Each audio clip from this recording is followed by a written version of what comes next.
Hello, everybody. Today's first review is going to be a movie called Sound of Freedom from a couple of years ago.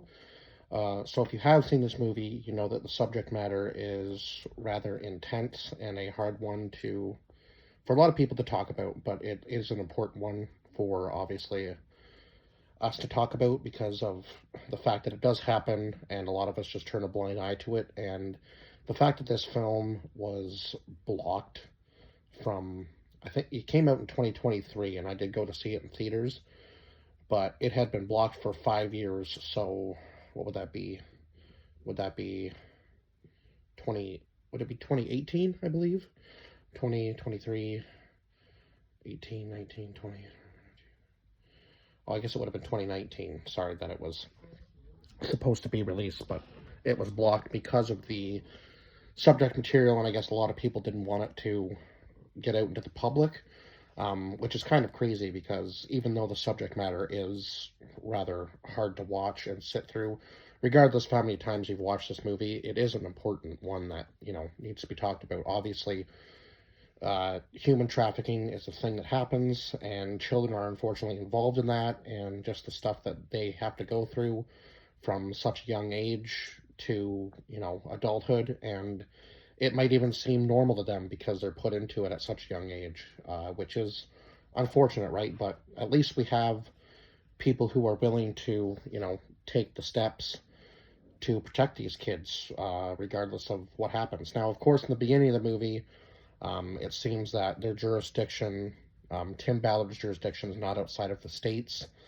So, of course, their job is to just catch the people that are trafficking the children, and then uh, that's really all they can do because they assume most of the kids that have been trafficked are outside of the states and they don't have the authority to go get the kids.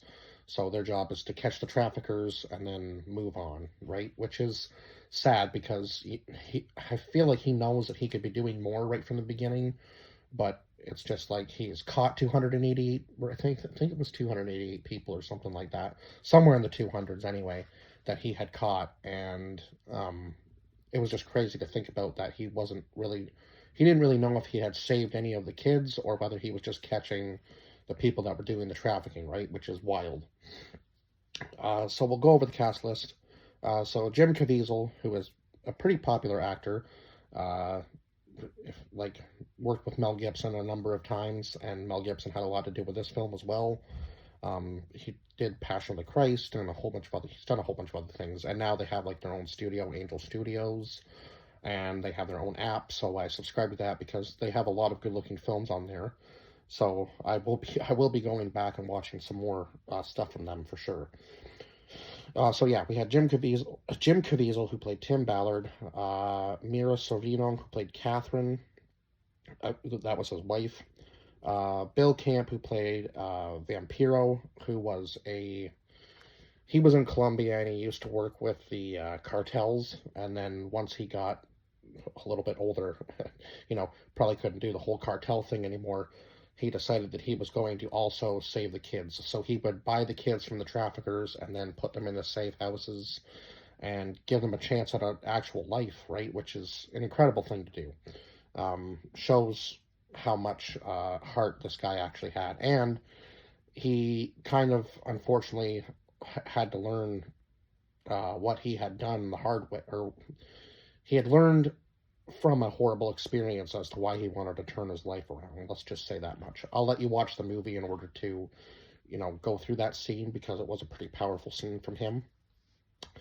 We had Javier Godino, who played Jorge, who was I believe, the cop that was down in Colombia.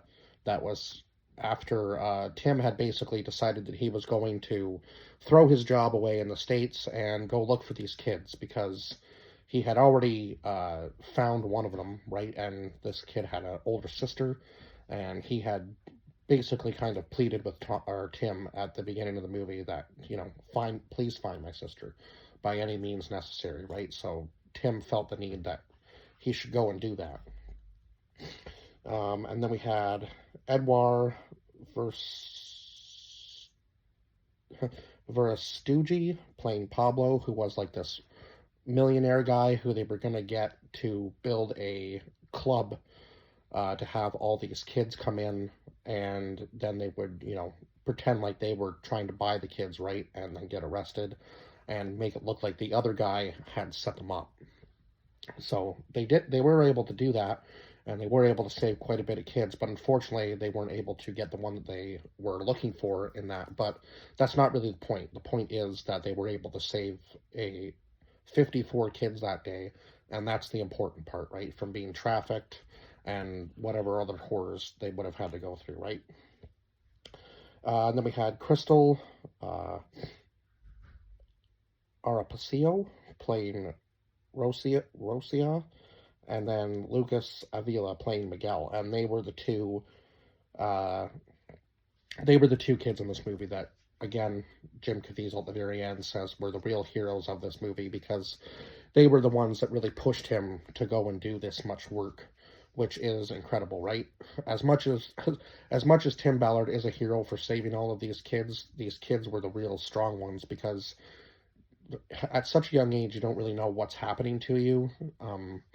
Now, obviously, some of this movie might have been like, I don't really know what the word is, dramatized a bit for the screen. I can't really say, but I mean, even if it was dramatized a little bit, it's still a powerful message that this movie is putting out. And these scenes were super intense, like right from the father dropping off his kids to this so-called like pageant thing, because this woman had convinced him that they would be good for modeling. Now, at that age, I would be skeptical about that anyway with my kids, because why would you be looking for kids so young to do modeling? That would be the thing in my head that would make me go, yeah, this is weird. Especially the location that they got dropped off looked like, basically an abandoned building. And then, of course, when he goes back, his kids are gone, and he doesn't know where they are. And then it shows the real photos and real videos of kids being kidnapped through the opening credits. So it is definitely hard to watch some of these scenes, and some of the scenes, what's happening to these kids. And I don't know how anybody could even have the mindset to even do this kind of, like, this line of work. It just seems absolutely insane. And it is unfortunate that a lot of this happens out of the States. Now, I'm sure it happens out of where I live in Canada too. Like, there's borders everywhere, but people still get through regardless, right? So I'm sure there's no end to how much oh my god, what am I trying to say here? Like, how far the effect goes is what I'm essentially trying to say. Which is a crazy thing to think about, because if it goes all the way down to like past, like into Mexico and Colombia, right? That's reasonably far south for this to go, and it could go even worldwide. What we learned from the movie, right? Like, these kids could be shipped anywhere, because at one point they were on a ship, so they don't really know where they're going, and then they're sold into like these militias. And of course, at that point, there's only so much that the law enforcement in Colombia can do. Like, they don't even have the jurisdiction to go down that far, because it's all owned by militias. So basically, at that point, they say that the kids are gone, right? And then, of course,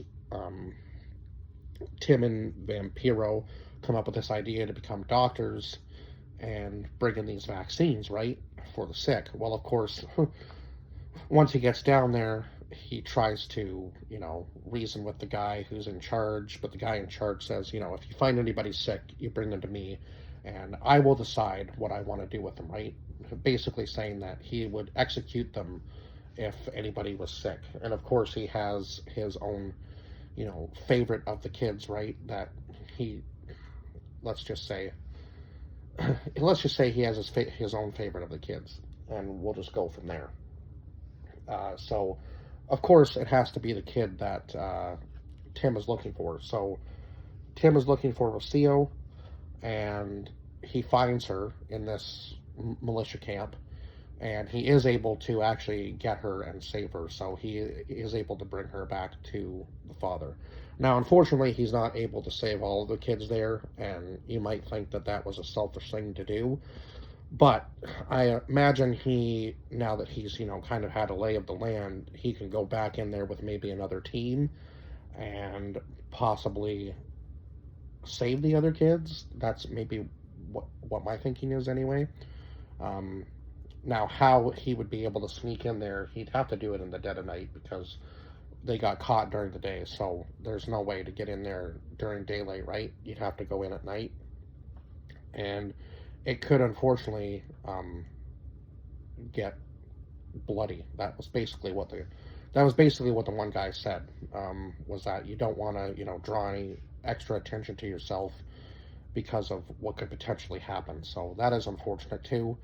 Um, so like you might only be able to save one kid and have to leave the rest behind. That's heart wrenching to me because you know all those kids there are going to have to go through a lot, and they may be there their entire lives, or they may end up dying there because of an actual sickness, or worse. So it is unfortunate that you can't save them all, but I mean, I guess he had to make a sacrifice in that point, and obviously he doesn't want to die himself because if he dies himself, he can't continue on his work. So that's also another downside to it, I guess. And who else might be brave enough to do what he's doing, right? I imagine that was probably his thinking. But anyway, definitely, definitely, this movie will make you go through the emotions.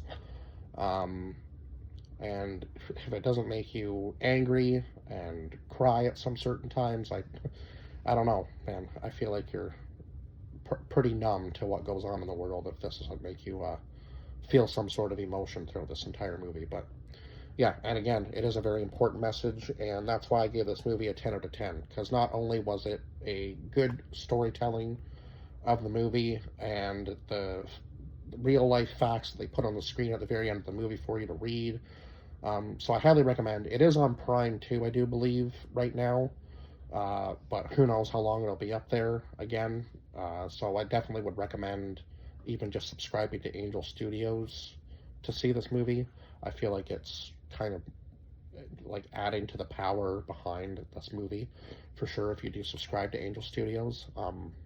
That's just my thought on it. But anyway, uh, yeah, I think I've covered everything I can about this movie, and yeah, it is a 10 out of 10 just for the message and putting this out there in the world, even though it's not the easiest thing to not the easiest thing to watch and not the easiest thing to talk about, but it is something that is necessary to talk about. So yeah, because children are precious, right? And we need to protect them. We need to protect everybody, but the fact that children get mixed up into this trafficking stuff is just absolutely insane. So, yeah, it's a hard subject matter, but it is important that we do discuss it. And I feel like this movie was definitely powerful when it was finally able to be released in theaters. And if you haven't seen it, I would highly recommend watching it. So, yeah, even though it may be hard to watch, I highly recommend that you do watch it. And anyway, I think I've kind of rambled on here at the end a little bit too much, so I will see you guys in the next review. Bye bye for now.